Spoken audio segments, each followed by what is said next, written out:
আসসালামু আলাইকুম guys. Globally launch হলো স্যামসাং গ্যালাক্সি জি ফোল্ড 7 এবং জি ফ্লিপ 7।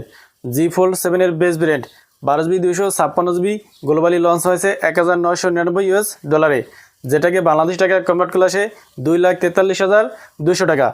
এবং এই ফোনটি ইন্ডিয়াতে লঞ্চ হয়েছে 1,74,999 রুপিতে। জি ফোল্ড 7-এ আছে 200 megapixel main shooter, Qualcomm 8 elite leading version processor, 4400 mAh battery.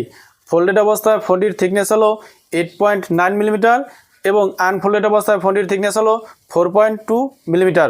জি ফোল্ড 7-এর ইনার ডিসপ্লে হলো 6.5 ইঞ্চ এবং আউটার ডিসপ্লে হলো 8 ইঞ্চ। জি ফ্লিপ 7-এর বেস ভেরিয়েন্ট গ্লোবালি লঞ্চ হয়েছে $1099, যেটাকে বাংলাদেশি টাকায় কনভার্ট করলে 1,43,700 টাকা আসে। এবং এই ফোনটি ইন্ডিয়াতে লঞ্চ হয়েছে 1,21,999 রুপিতে। জি ফ্লিপ 7-এ আছে 50 megapixel main shooter, Exynos 2500 processor, 4300 mAh battery. Folded অবস্থায় ফোনটির থিকনেস হলো 13.7 মিলিমিটার এবং আনফোল্ডেড অবস্থায় ফোনটির থিকনেস হলো 6.5 মিলিমিটার। জি ফ্লিপ 7-এর ইনার ডিসপ্লে হলো 4.1 ইঞ্চ এবং আউটার ডিসপ্লে হলো 6.7 ইঞ্চ। গ্যালাক্সি জি ফোল্ড 7 এবং জি ফ্লিপ 7 দুইটি ফোনে out of the box Android 16 এবং One UI 8 পাওয়া যাবে।